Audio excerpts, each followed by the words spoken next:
तो गाइस मैं हूं निक्टोस एंड मैं अटेम्प्ट करने वाला हूं सरवाइव करने को 100 day in Minecraft hardcore. And इस बिल्ड में 100 डे सरवाइव करने के साथ हमारे कुछ गोल्स भी होने वाले हैं। फर्स्ट गोल है हमारा डायमंड के tools and armour banana. Second goal है हमारा एंड ड्रैगन को बीट करना और एंड सिटी से इलाइट्रा लाना। एंड थर्ड गोल है हमारा एक मॉडर्न हाउस बिल्ड करना। एंड इस वीडियो को बनाने मुझे कई हफ्तों की मेहनत लगी और तुम्हें लाइक करने में 1 सेकंड नहीं लगेगा। तो चलो बिना टाइम वेस्ट करें वीडियो को स्टार्ट करते हैं। डे 1 को मैं एक ट्री के ऊपर स्पॉन हुआ था और फिर मैं आसपास देखता हूँ, सामने एक छोटा सा ओशन था। फिर मैं ट्री से नीचे उतरता हूँ।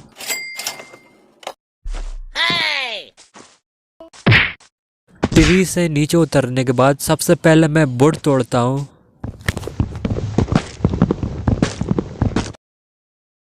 फिर मैं एक क्राफ्टिंग टेबल और एक वुडन पिकैक्स बनाता हूँ। आसपास मुझे बहुत सारा स्टोन दिख रहा था। फिर मैं स्टोन कलेक्ट करता हूँ।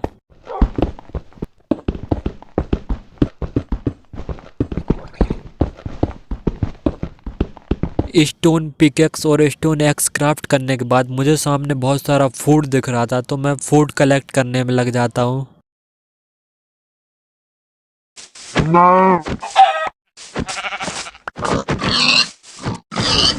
एंड फूड कलेक्ट करते करते मुझे एक पोपट दिख जाता है जिसे मैं टेम कर लेता हूँ। एंड इस वर्ल्ड में मैं अब अकेला नहीं हूँ, मेरे साथ मेरा एक दोस्त भी है। फिर मैं बहुत सारी वुड तोड़ता हूँ।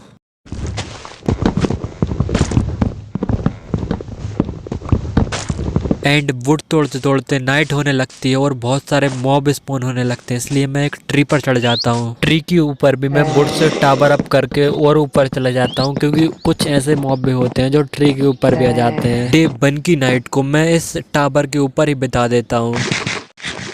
डे 2 की सुबह मैं थोड़ी देर तक सनराइज को एंजॉय करता हूँ और फिर मैं इस टावर से नीचे उतर जाता हूँ।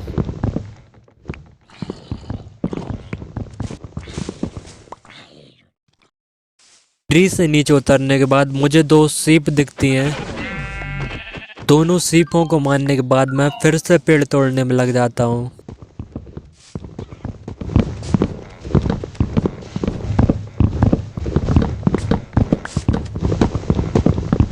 पेड़ तोड़ने के बाद मैं थोड़े से शुगर कैन तोड़ता हूँ और फिर मुझे एक केव दिखती है जिसमें बहुत सारा आयरन, गोल्ड और कोल दिख रहा था, इसलिए मैं सीढ़ी बनाकर उस केव के अंदर जाने लगता हूँ।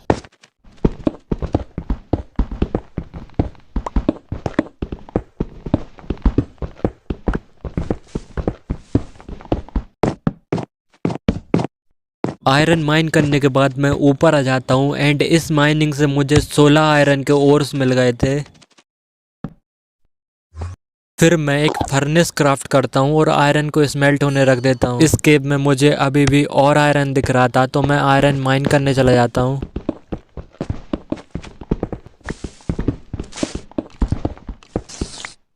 चलो आयरन स्मेल्ट हो चुका है एंड अब की बार की माइनिंग से मुझे आयरन के 14 ओर्स मिले हैं। मैं फिर और आयरन स्मेल्ट होने रख देता हूँ और जितना आयरन स्मेल्ट हो चुका था उसके टूल्स एंड आर्मर क्राफ्ट कर लेता हूँ।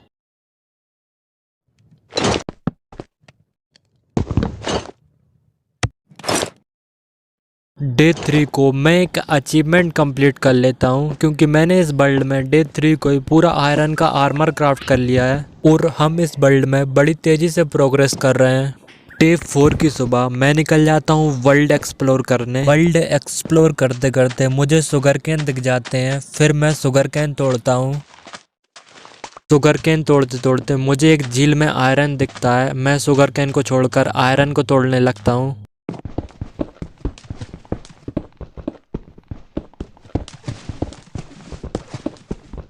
आयरन और गोल्ड तोड़ने के बाद मैं थोड़े आगे जाता हूँ तो मुझे एक छोटे से ओशन के पास एक विलेज दिखता है। मैंने विलेज को देखकर ही मेरे मन में सोच लिया था कि मैं अपना घर इधर ही बनाऊंगा। ये जगह मुझे बहुत ज्यादा औसम लग रही थी। फिर मैं एक बोट क्राफ्ट करता हूँ ओशन को पार करने के लिए।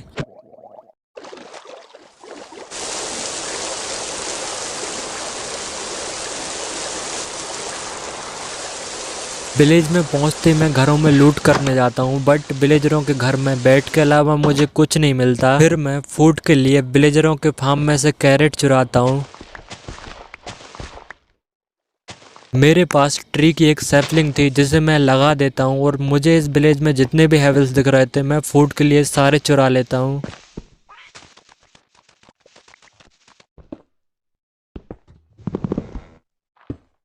फिर मैं एक विलेजर के हाउस में कब्जा कर लेता हूँ और चेस्ट क्राफ्ट कर कर सारा सामान उस चेस्ट में रख देता हूँ।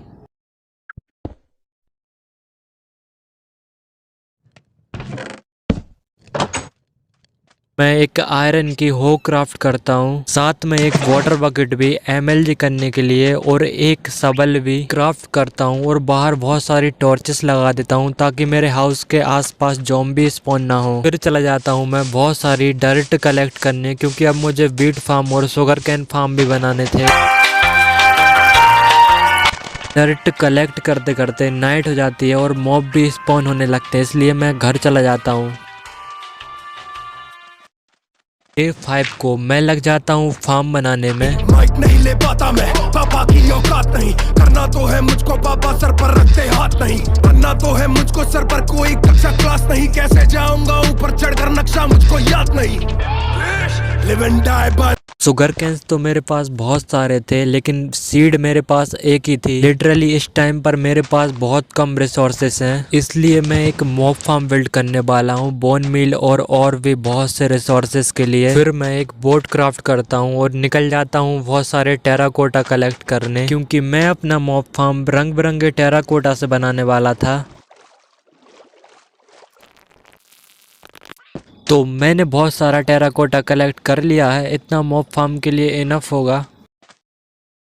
मॉब फार्म के लिए मुझे जो चीज़ें भी चाहिए मैं क्राफ्ट कर लेता हूँ सारी। मॉब फार्म बनाने के लिए मुझे जितनी भी चीज़ें चाहिए थी वो सारी हैं, बट हॉपर बनाने के लिए मेरे पास एक भी आयरन नहीं बचा है, इसलिए मैं अब केव ढूंढने जा रहा हूँ। ओके, सामने मुझे एक केव दिख रही है जिसमें आयरन भी दिख रहा है थोड़ा बहुत। आयरन तो मुझे दिख गया बट मेरे पास एक भी पिकैक्स नहीं बची है। टेराकोटा माइन करते वक्त मेरी सारी पिकैक्स टूट गई थी, इसलिए मैंने अभी वुड की पिकैक्स क्राफ्ट की है। अब स्टोन माइन करके स्टोन की पिकैक्स क्राफ्ट करूंगा।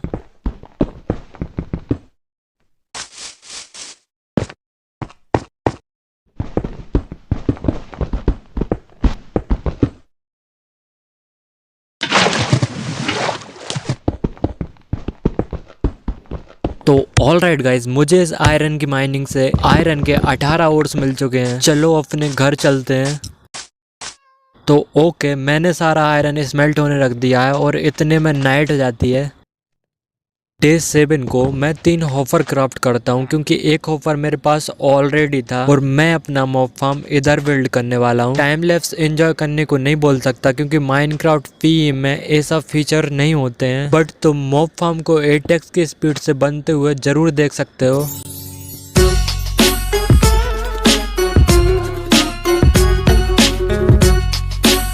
मॉब फार्म बन चुका है एंड इसे बनाने मुझे 6 दिन लग गए। फिर मैं थोड़ा सा गोल्ड स्मेल्ट होने रखता हूँ। आज इस वर्ल्ड में हमें 13 दिन हो चुके थे और इस वर्ल्ड में हम बड़ी तेजी से प्रोग्रेस कर रहे थे। हमने एक मॉब फार्म भी बिल्ड कर लिया जो कि बहुत अच्छे से वर्क कर रहा है।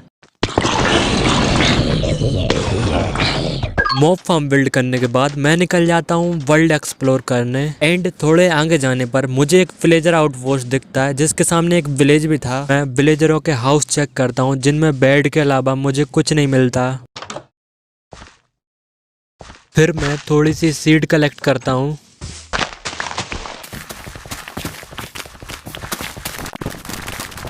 कुछ विलेजरों के हाउस में चेस्ट थी पर उन चेस्टों में कचरे के अलावा कुछ भी नहीं था। इस विलेज के सामने एक रूइन पोर्टल भी था जिसकी चेस्ट में मेरे काम की कोई चीज नहीं मिलती। थोड़े आगे जाने पर मैं एक जंगल बायो में जाता हूँ जहाँ पर बहुत सारे बैम्बू और वाटरमेलन थे। मैं फूड के लिए बहुत सारे वाटरमेलन कलेक्ट कर लेता हूँ।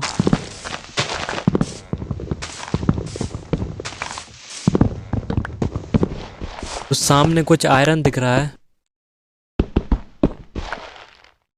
यहाँ से पूरे मुझे 2 आयरन के ओर्स मिलते हैं। फिर मैं एक डेजर्ट बायो में जाता हूँ जहाँ पर मुझे एक डेजर्ट पिरामिड दिखता है।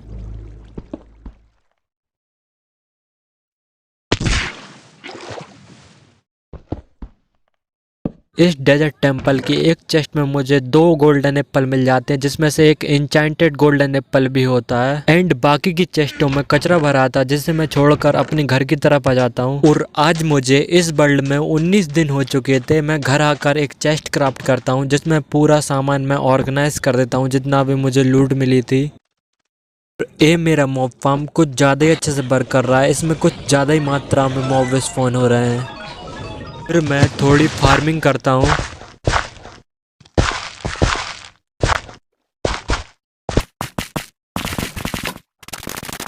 तो ऑल राइट गाइस, हमारा फार्म भी बन चुका है एंड हमें अब फूड के लिए दर दर नहीं भटकना पड़ेगा। चलो फूड का झंझट तो खत्म हो गया, बट मुझे अब विलेजरों को ट्रेड भी करना है। विलेजरों से ट्रेड करने के लिए मुझे विलेजरों के लिए एक ट्रेडिंग हॉल भी बनाना पड़ेगा। इसलिए डे 19 को ही मैं लग जाता हूँ विलेजरों के लिए एक ट्रेडिंग हॉल बनाने में।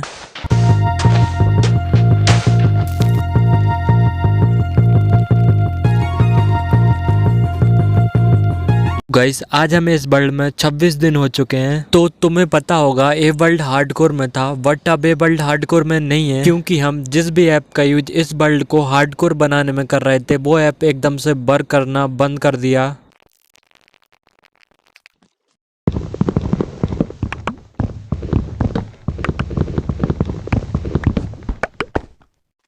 तो ऑल राइट गाइस, हमारा ट्रेडिंग हॉल बनकर तैयार हो चुका है। बस हमें अपने सामान को ऑर्गेनाइज करना है इसके अंदर। एंड अभी मेरे पास ना तो आयरन का आर्मर है, ना ही आयरन के टूल। मेरे पास अभी एक भी आयरन नहीं बचा है, इसलिए हमें जल्दी से जल्दी माइनिंग पर जाना पड़ेगा। सारा सामान चेस्टों में रखने के बाद मैं निकल जाता हूँ डे 30 को माइनिंग करने।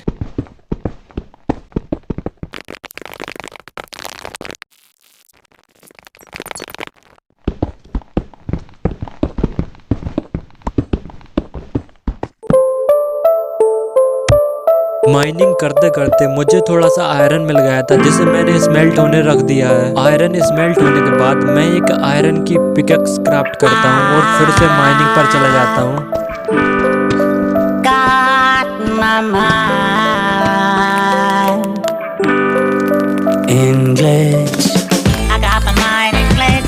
माइनिंग करते करते मुझे एक स्पाइडर स्पॉन पॉइंट मिल जाता है। उधर पर एक चेस्ट भी रखी थी, जिसमें से मुझे एक गोल्डन एप्पल मिल जाता है।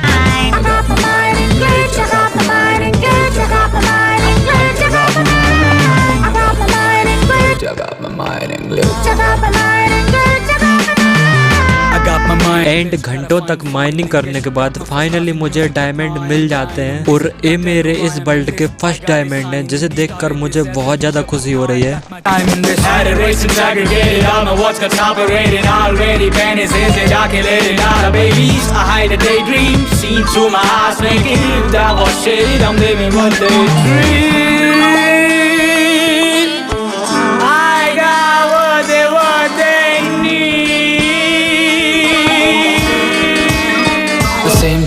जिसको फॉर्म वो मुसा है, सेम चाइल्ड शौक कोनो का है। देखा नहीं काफी दिनों से, डोंट नो अब वो कहाँ है। जाहिर सी बात दोष लोगों वो को कहा है। खोजो कहाँ है वो जो दो में फंसा है। वो जो स्लो में बातें अपनी दो कर बताए। रो कर हंसाए, सो कर जगाए, आंखें धो कर छुपाए। राज सारे लोगों को जो ना पता है।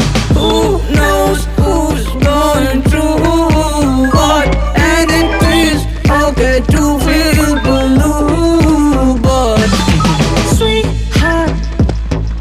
you gotta take care of yourself, sweetheart. You gotta take care of yourself, because maybe you do. Alright guys, आज हमें माइनिंग करते करते 23 दिन हो चुके हैं और इन 23 दिनों की माइनिंग में टोटल 27 डायमंड मिले हैं। साथ ही आज हमारे इस वर्ल्ड में 50 डे भी कंप्लीट हो चुके हैं। मैं ऊपर आ जाता हूँ और सारे सामान को चेस्ट में रख देता हूँ। सारे सामान को चेस्ट में रखने के बाद फिर मैं डायमंड के टूल्स एंड आर्मर क्राफ्ट करता हूँ।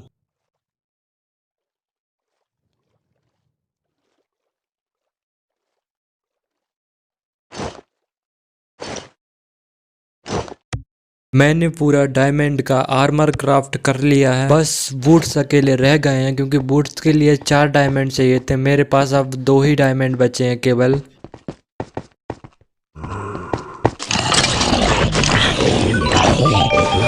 फिर मैं विलेजरों को ट्रेडिंग हॉल तक ले जाने के लिए एक बोट क्राफ्ट करता हूँ। फाइनली एक विलेजर को मैंने बोट में बिठा लिया है, बट इसको घर ले जाने में मुझे 1-2 साल लग जाएंगे। भाई इतना स्लो जा रही है बोट।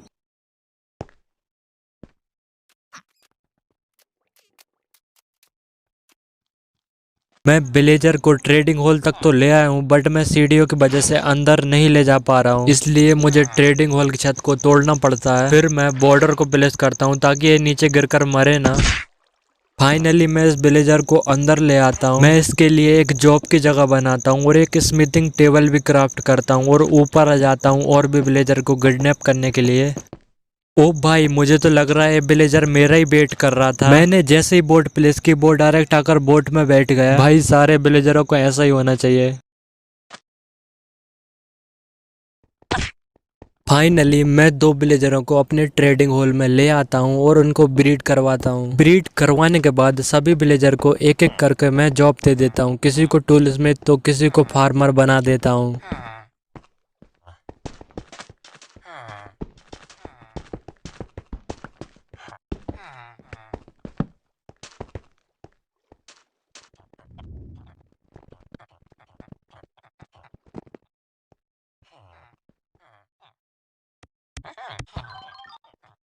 विलेजरों के साथ थोड़ी बहुत ट्रेडिंग करने के बाद मुझे याद आता है कि मेरे विलेज में एक लावा पुल भी है और इस वर्ल्ड में मुझे आज 60 दिन हो चुके हैं और मैंने अभी तक नेदर पोर्टल भी नहीं बनाया।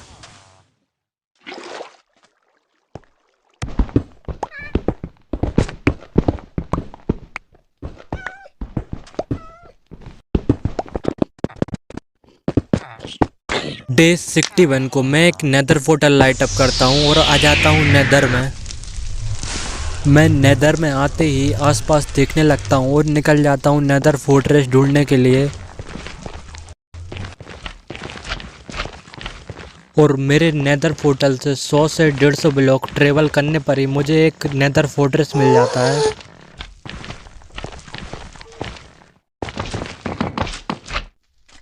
जैसे ही मैं नेदर फोर्ट्रेस में जंप करता हूँ, मेरे ऊपर एक बीदर स्केलेटन अटैक कर देता है। बीदर स्केलेटन को मारने के बाद मैं रास्ता ही बंद कर देता हूँ ताकि मेरे ऊपर और कोई मॉब अटैक ना करे। और इस चेस्ट में क्या, ओ भाई 3-3 डायमंड रखे हैं इस चेस्ट में। तो भाई डायमंड की मुझे ज़रूरत भी थी, अच्छा है।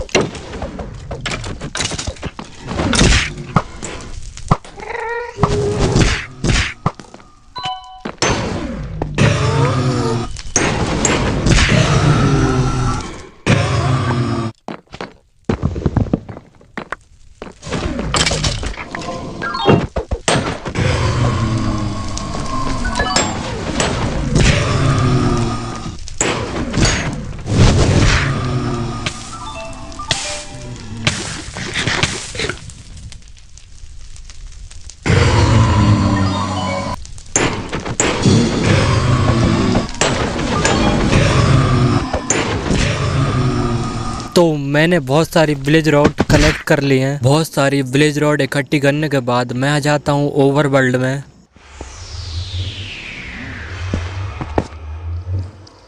ओवरवर्ल्ड में आने के बाद मुझे जितनी भी फोर्ट्रेस से लूट मिली थी, मैं उसे एक चेस्ट में ऑर्गेनाइज कर देता हूँ। सामान को चेस्ट में रखने के बाद मैं आ जाता हूँ प्लेजर आउटपोस्ट पर रेड करवाने के लिए। सबसे पहले मैं प्लेजर आउटपोस्ट के जितने भी गोलम थे उन्हें आज़ाद करता हूँ। मैं प्लेजर आउटपोस्ट के गोलम को तो आज़ाद करवा देता हूँ, पर मुझे प्लेजर आउटपोस्ट का कैप्टन नहीं मिलता। ना जाने वो कहाँ छुप कर बैठा था, इसलिए मैं घर आ जाता हूँ अपने। प्लेजर आउटपोस्ट का कैप्टन न मिलने पर मैं हताश होकर घर आ जाता हूँ एंड एक प्रो एमएलजी करता हूँ और विलेजरों से ट्रेड करने लगता हूँ। विलेजरों से ट्रेड करते वक्त मुझे याद आता है कि मैंने अभी तक इंचाइनमेंट टेबल भी नहीं बनाई है। और जैसे ही मैं इंचाइनमेंट टेबल बनाने के लिए डायमंड उठाता हूँ तो मुझे याद आता है कि मेरे पास बस 2 ही ऑब्सीडियन है और इंचाइनमेंट टेबल बनाने के लिए 4 ऑब्सीडियन की जरूरत पड़ती है।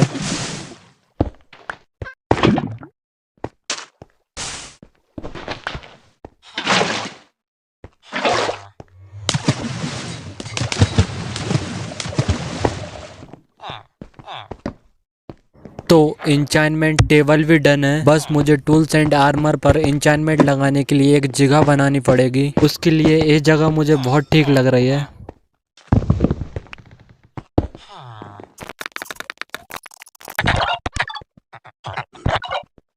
ओ भाई, एक बारी इधर देख लो, ये विलेजर कौन से नशे कर रहा है। अभी नाइट भी नहीं हुई है और ये विलेजर सो रहा है, और ये बेड पे भी नहीं सो रहा, बेड के नीचे सो रहा है। कितना डाउन टू अर्थ विलेजर है।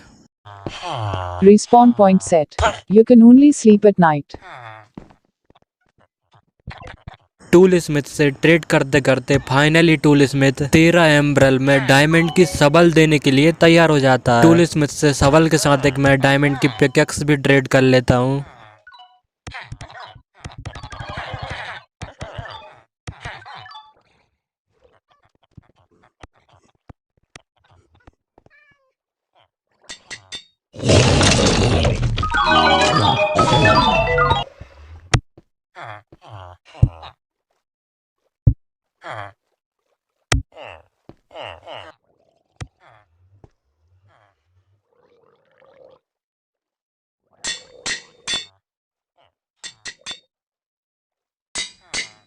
तो ऑलराइट गाइस, फाइनली मैंने अपने टूल्स एंड आर्मर पर बेस्ट एन्चांटमेंट लगा लिया है। एंड टूल्स एंड आर्मर के लिए बेस्ट एन्चांटमेंट ढूंढने में मुझे 9 दिन लग गए। फिर मैं एंडर पर्ल कलेक्ट करने के लिए नेदर निकल जाता हूँ।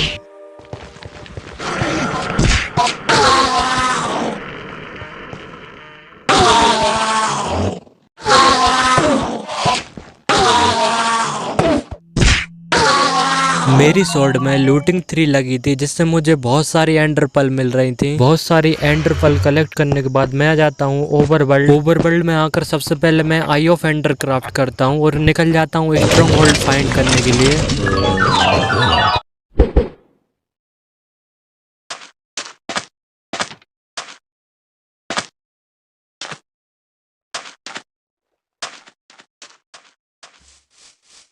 आई ऑफ एंडर फेंकते फेंकते मैं एक बहुत बड़े ओशन में आ जाता हूँ, जहाँ पर आई ऑफ एंडर ऊपर फेंकने पर एक ही जगह पर बार बार गिर रही थी, इसलिए मैं वहीं पर खोदने लगता हूँ। नीचे की ओर डिग करते करते फाइनली मुझे स्ट्रॉन्ग होल्ड मिल जाता है।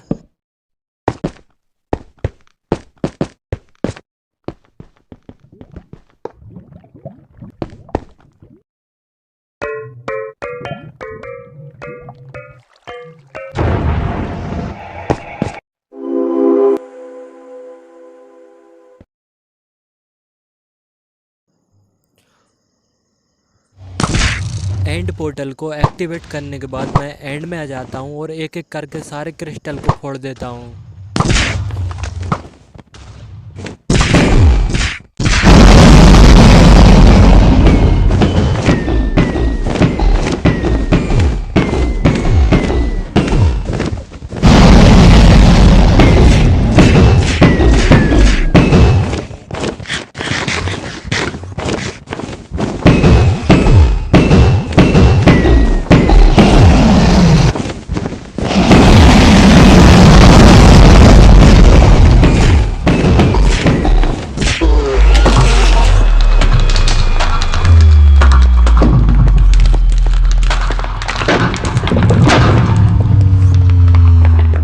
एंडर ड्रैगन को मारने के बाद मैं एक्सपी कलेक्ट करता हूँ और एंडर पर्ल फेंक कर एंड सिटी में आ जाता हूँ और फिर मैं एंड शिप को सर्च करने में लग जाता हूँ। बहुत देर तक एंड सिटी में भटकने के बाद एंड शिप मिल जाती है। फिर मैं एंडर पर्ल फेंक कर एंड शिप के बगल में आ जाता हूँ, जहाँ पर मुझे नल्ले सड़कर हवा में उड़ा देते हैं।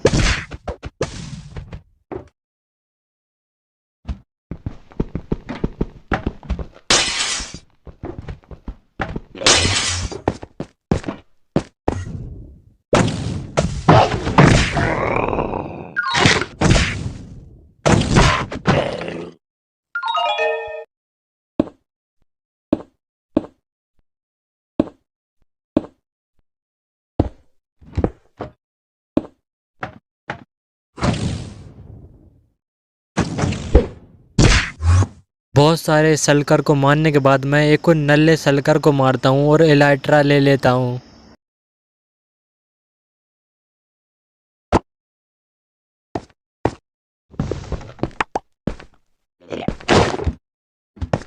इलाइट्रा लेने के बाद मैं सीधे उड़ जाता हूँ क्योंकि मैं फायर बॉक्स भी लाया था और उड़कर सीधे ओवरवर्ल्ड में आ जाता हूँ।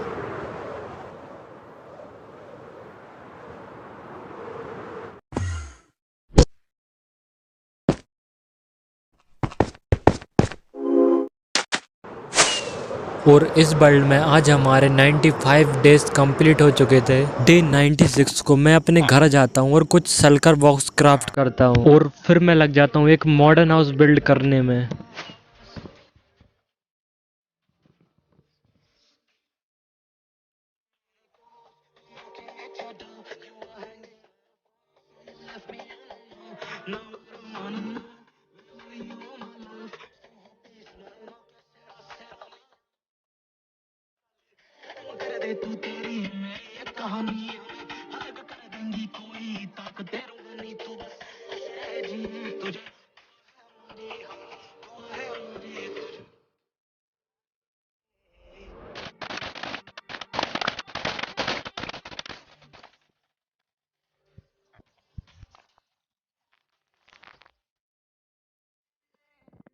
सो गाइस हमारा मॉडर्न हाउस बनकर तैयार हो चुका है एंड आई होप तुम्हें वीडियो अच्छी लगी होगी। अगर वीडियो अच्छी लगी हो तो लाइक एंड चैनल को सब्सक्राइब करना।